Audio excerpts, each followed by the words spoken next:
আসসালামু আলাইকুম। কেমন আছেন আপনারা? আমি ইঞ্জিনিয়ার মোনাব্বির আহমেদ খান। আজকে আপনাদের সাথে USA visit visa B one B2 নিয়ে কিছু খোলামেলা আলোচনা করব। রিসেন্টলি বেশ কিছু টপিকস নিয়ে কথা শুনতেছি, দেখতেছি, বিশেষ করে বিভিন্ন ব্লগে যে বিশ্বকাপের টিকিট কাটলেই নাকি ইউএসএ ভিজিট ভিসা কনফার্ম। সেটা দেখে মনে হলো যে আপনাদের সঙ্গে কিছু এটা নিয়ে আলোচনা করা উচিত।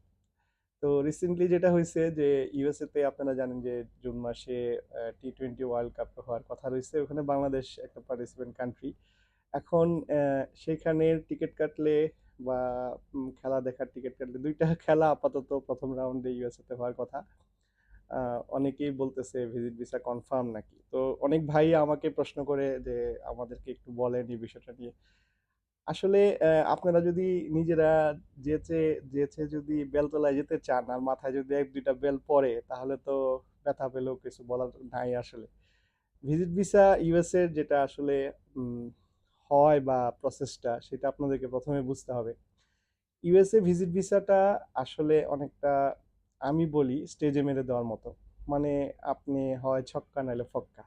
এখন এইটা করতে গেলে আপনাকে মোটামুটি তিনটা প্রসেস ফলো করে করতে হয়, এবং তার জন্য অবশ্যই আপনার প্রোফাইল কিন্তু একটা বড় জিনিস। তো প্রথম যেটা সেটা হলো যে আপনার DS-160 ফর্ম ফিল আপ করতে হয়। দেন আপনাকে সেই ফর্ম ফিল আপ করার পরে সিজিআই প্ল্যাটফর্মে এসে আপনাকে সেখানে আপনার আরেকটা প্রোফাইল তৈরি করতে হয়, এবং পেমেন্ট গেটওয়েতে পেমেন্ট কনফার্ম করতে হয়। তার 72 ঘন্টা পরে পেমেন্ট কনফার্মেশনের পরে আপনি অ্যাপয়েন্টমেন্টের জন্য ডেট কনফার্ম করতে পারেন। এখন আমাদের দেশে যেটা আসলে চালু আর কি প্রসেস, সেটা হলো যে আগে আপনার ডেট কনফার্ম, তারপরে আপনার DS-160 ফর্ম ফিল আপ। এখন ভিসা অ্যাপ্লিকেশন কিন্তু মূলত আপনার ফর্ম ফিল আপ, আর অ্যাপয়েন্টমেন্ট কিন্তু আসলে ভিসা অ্যাপ্লিকেশন না। এটা ডিফারেন্ট জিনিস। এটা হলো যে আপনার অ্যাপয়েন্টমেন্ট নিবে বা দিবেন, আপনি ওখানে ভাইবা দিবেন ওদের সামনে। তো আহ, এখন আপনারকে বুঝতে হবে যে যখনই বলে যে আপনার টিকিট কাটলে আপনার ভিসা হয়ে যাবে, তাহলে এখানে বোঝা যাচ্ছে যে আপনার অ্যাপয়েন্টমেন্টটা একটা ম্যাটার এখানে। কারণ নর্মালি আপনি যদি এখন নর্মালি সিজিআই প্ল্যাটফর্মে অ্যাপয়েন্টমেন্ট সার্চ করেন, দেখবেন যে আগামী বছরের আগে আসলে কোনো তেমন কোনো কিছু আপনি পাবেন না। তো আহ, খেলা তো জুন মাসে এই বছর 24-এর। তাহলে কিভাবে কি হবে? তাহলে আপনি নিশ্চয়ই আপনি নিজে চাচ্ছেন আপনি বেলতলায় যাওয়ার জন্য। এখন অ্যাপয়েন্টমেন্ট যদি আগে হয় বা আপনি কোনো মতে ব্যবস্থা করে অ্যাপয়েন্টমেন্টের একটা ইস্যু নিয়ে আসেন আর DS-160 পরে ফিল আপ করেন, তাহলে তো আলটিমেটলি প্রবলেম যা হওয়ার হয়ে যাবে। আর DS-160-তে ইউএস ভিসা ফর্ম ফিল আপটা আসলে ফুললি একটা ইনফরমেশনাল ইস্যু। ওখানে কোনো ডকুমেন্টের কোনো ইস্যু নাই বা আপনাকে কোনো প্রমাণপত্র দিতে হবে না। কিন্তু ওখানে এমন কিছু কিছু জিনিস আছে শুভঙ্করের ফাঁকির মতো, যে আপনি আসলে কোনো কিছু যদি মিস ইনফরমেশন দেন আপনি নিজেই এখানে ঝামেলায় পড়বেন। যেমন আপনার কাছ থেকে কিন্তু ওরা আপনার মেইল অ্যাড্রেস চায়, তখন বলে যে এখনকার রানিং না, লাস্ট 5 ইয়ার্স তুমি যে মেল অ্যাড্রেস ইউজ করছো। আপনি একটু চিন্তা করেন তো, আপনার মেল অ্যাড্রেস লাস্ট 5 বছর আপনি যেটা ইউজ করছেন সেইটা দিয়ে যদি গুগলে আপনি সার্চ দেন, আপনার কি কি অ্যাক্টিভিটিস আপনি করছেন, কোন কোন আহ, কোনো জায়গায় কমেন্টস করছেন, কোনো জায়গায় কি করছেন, কোথায় গেছেন, আপনি তো নিজেই খুঁজে পেয়ে যান, ঠিক না? ফেসবুকে আপনি কোথায় কোথায় চেক ইন দিছেন, গুগলে কোথায় কোথায় আপনি চেক ইন দিছেন।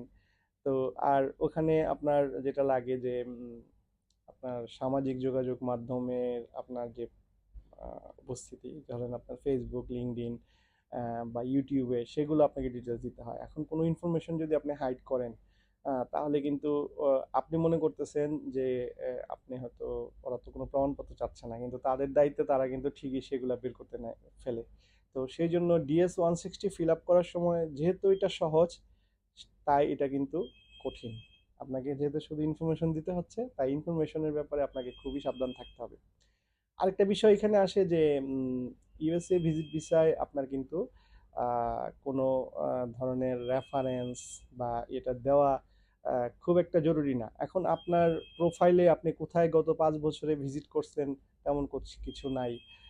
আপনার প্রোফাইল সফট মানে অতটা শক্ত না, কিন্তু আপনি আবার ওখানে বলতেছেন যে আপনার ওখানে একজন খুব কাছের রিলেটিভের আপনি রেফারেন্স দিলেন, সেটা আপনার জন্য কিন্তু ভালো নাও হতে পারে। তো সেই জন্য যদি আপনার রেফারেন্সটা, যাকে আপনি রেফার করতেছেন, সে যদি আপনার রেফারেন্সটাকে মানে রিয়েল রেফারেন্স না হয়, সে আপনার ফার্স্ট ব্লাড, আপনার ভাই বোন এরকম কিছু না হয়, তাহলে শুধু বন্ধু বান্ধব বা আমাকে চিনে বা আমি চিনি এই ধরনের রেফারেন্স আমার মনে হয় যে অ্যাভয়েড করে রাখাটাই বেটার। আপনি হোটেল বুকিং দিয়ে এবং এয়ারলাইন টিকিট বুকিং দিয়ে আপনি অবশ্যই আহ, আপনি কিন্তু অ্যাপ্লিকেশন করতে পারতেছেন, সেখানে কিন্তু কোনো প্রবলেম আসলে নাই। তো আমার কথা হলো যে আপনি ইউএস ভিসা অ্যাপ্লিকেশনটা আপনি অবশ্যই খুবই সাবধানতার সঙ্গে এবং রিয়েল কথাবার্তা, মানে আপনি কোনো হাইড করা বা ফেব্রিকেটেড ইনফরমেশন না নেওয়াই ভালো। আর অ্যাপয়েন্টমেন্টের ক্ষেত্রে যেটা হয় যে আপনি অ্যাপয়েন্টমেন্টে, আসলে এখানে আমাদের একটা কালচার চলে আসছে যে অ্যাপয়েন্টমেন্টের সময় আগানো, এটা নিয়ে অনেকে কোশ্চেন করে যে সময় আগানো ঠিক কিনা, কারণ যেহেতু এখন ফেসবুক খুললেই পাওয়া যায় যে অ্যাপয়েন্টমেন্ট ব্যবস্থা বিভিন্ন এরকম সেরকম। আমি, আমাদের কাছে যেটা মনে হয় যে এটা না করাটাই ভালো। অ্যাকচুয়াল আপনি যে ডেটটা পাচ্ছেন সিজিআই এর প্ল্যাটফর্মে, সেটা নিয়ে আগানো ভালো। হোক না একটু দেরি, ঘুরতেই তো যাবেন। আর যদি আপনি মাঝে মাঝে ঢু মারলেন, এক দুইবার আপনি চেক করলেন, অনেক সময় অ্যাপয়েন্টমেন্ট একটু চেষ্টা করলে নিজে নিজে আগায় ফেলা যায়। এটা আপনি রিশিডিউল হয়, অনেকে ক্যান্সেল করে, অনেকে চেঞ্জ করে।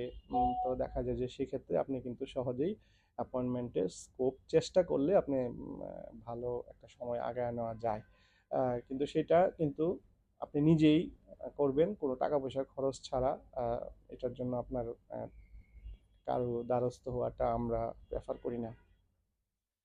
এখন যে মূল কথাটা সেটা হলো যে ইউএস ভিজিট ভিসার ক্ষেত্রে আপনি যে তিনটা স্টেপ বললাম, সেটা ফিল আপ আপনি করলে প্রথমে আপনি DS-160, দেন সিজিআই কিতে আপনার প্ল্যাটফর্ম তৈরি করা, টাকা পেমেন্ট করা, এমবেসি ফি, এবং দেন আপনার অ্যাপয়েন্টমেন্টটা নেওয়া। এখন অ্যাপয়েন্টমেন্টে আসলে কি করবেন, যেদিন আপনার অ্যাপয়েন্টমেন্ট থাকবে সেদিন আপনি আপনার যেসব ইনফরমেশন আপনি আপনার ইয়েতে দিয়েছেন, আপনার সি DS-160-তে দিয়েছেন, সেই ইনফরমেশনগুলাই আপনি ভ্যালিডেট করার জন্য যা যা লাগে আপনার কাছে যা আছে, আপনি ধরেন আপনার টিন নাম্বার, আপনি ট্যাক্স পেমেন্ট দেখাইছেন, আপনি একটা চাকরি করেন দেখাইছেন, আপনি ব্যবসা করেন দেখাইছেন, সেইটা রিলেটেড প্রমাণপত্র আপনি নিয়ে যাবেন। আপনি নিজের বাড়ি দেখাইছেন, বাড়ির একটা কাগজ নিয়ে গেলেন, একদম পুরো দলিলপত্র সব নেওয়া দরকার নেই, একটা বেসিক ডকুমেন্ট নিয়ে গেলেন আপনি, যে আপনার এটা আপনার গাড়ি দেখাইছেন, আপনি আহ, আহ, সেটা আপনি যদি নিজস্ব যা যা আপনি ইনফরমেশন দিচ্ছেন সেটাই, আপনি হোটেল বুকিং দেখাইছেন, হোটেল বুকিং এর সেই দিনগুলোর হোটেল বুকিং আপনি দিয়ে নিয়ে গেলেন,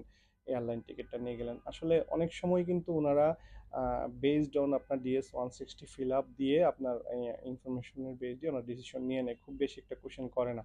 আর যাদেরকে খুব একটা মানে ওদের কাছে মনে হয় যে কোশ্চেন করা উচিত, তাদেরকে হয়তো কোশ্চেন করে এবং ইনফরমেশন ওরা ভেরিফাইড করার চেষ্টা করে, কিন্তু সেটা অবশ্যই এতটা জটিল পরিস্থিতি আসলে তৈরি করে না।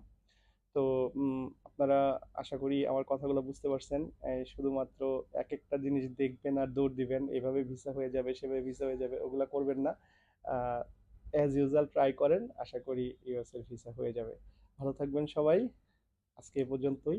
আল্লাহ হাফেজ।